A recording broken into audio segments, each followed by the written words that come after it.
Brought to you by... So many killers throughout the slasher film collective have chosen to dress like Santa Claus when indulging in their violent tendencies and carrying out their holiday rampages, many of which have no real reason to, outside of bastardizing a beloved icon, which I personally hope as many people do as possible. I love a good Killer Santa flick. There's something fun and eerie about an axe-wielding Claus tearing through a group... There's something fun and eerie about an axe-wielding Claus tearing through a group of dipshit teens. It's funny to me that the idea of doing so met so much flack during the release of Silent Night Deadly Night, yet dozens of other filmmakers, even into today, have continued to twist the view of the character into scary clown territory. I mean, there's something inherently ominous about a vibrantly dressed fat man crawling sneakily down your chimney late at night with a sack full of goodies, cluttering up your house and stuffing his face with all your delicious treats.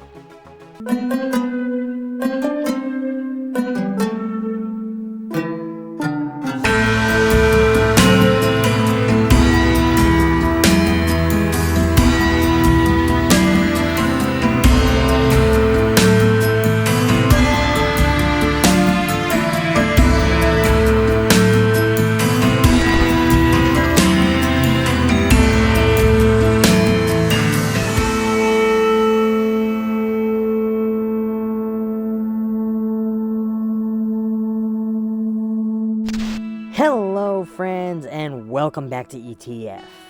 Today we slash our way through a prep school where the students face Yuletide horror as a killer dressed like Santa Claus arrives on campus to wish them a bloody Christmas and to all a good night.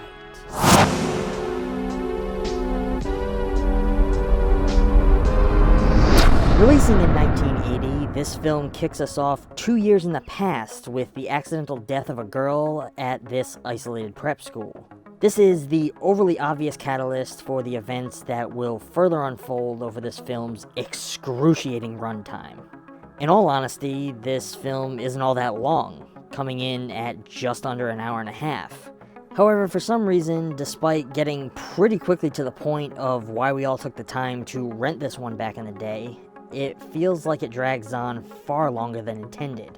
The score for the film, right from these opening moments, is a true 80s concoction of high-strung synth, while its visual style is also much of what you would expect from a film of this decade, with a camera style that is heavily influenced by the cinematography of 1970s cinema.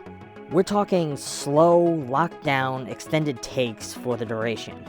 Taking influence from its Black Christmas predecessor, this film wastes very little to absolutely no time with surrounding us by a group of sorority girl types and their meathead counterparts, as a killer quickly descends upon the safety of their isolated home.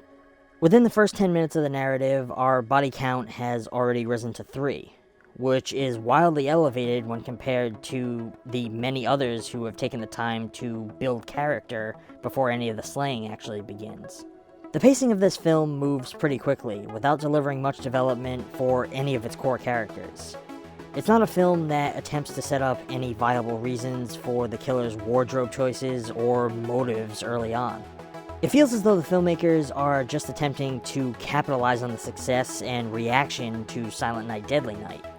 The character that we are centered on here is your standard, shy, virginal, slightly voyeuristic young blonde, who for the most part remains a completely unrelatable character that doesn't quite fit in with the rest of the group in any tangible way. Yeah, that's right. I see you, coy final girl. I see through your overly meek persona. I'm not buying that you have what it takes to be our final girl.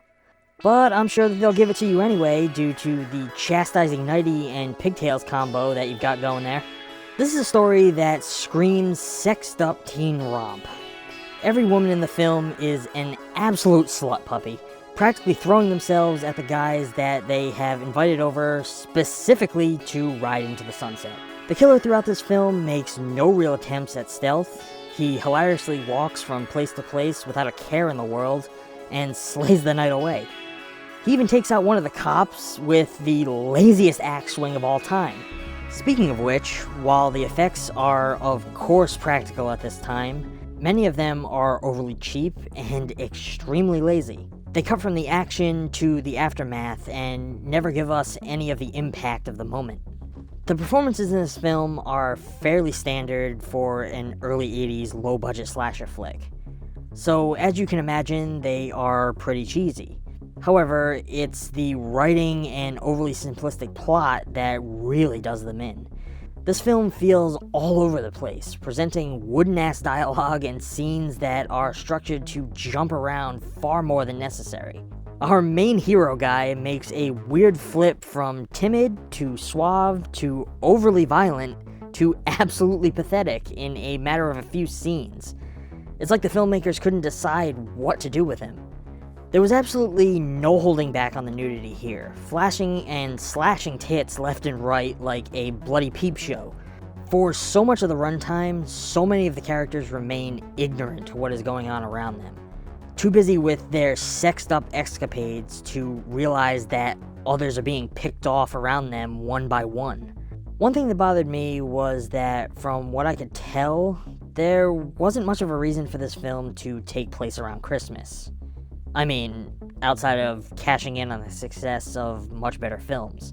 For God's sake, it looks like they shot this thing at a summer resort during the off-season.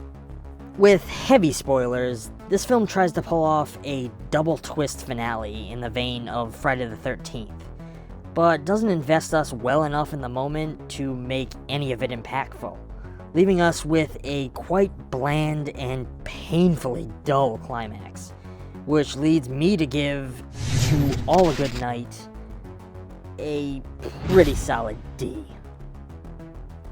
Surprisingly, I don't entirely hate this film. It's overall a fun and ludicrous little Santa slasher that is obscure in almost every way. Somehow, it's still enjoyable for the right audience.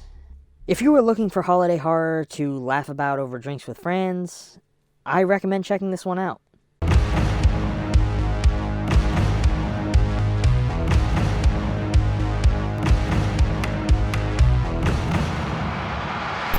Hello friends, thank you so much for watching. If you enjoyed today's video, please feel free to give it a thumbs up. If you want to show support for what we do here, please consider supporting ETF on Patreon.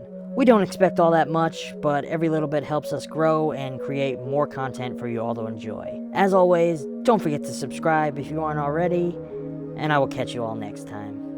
Thanks for watching.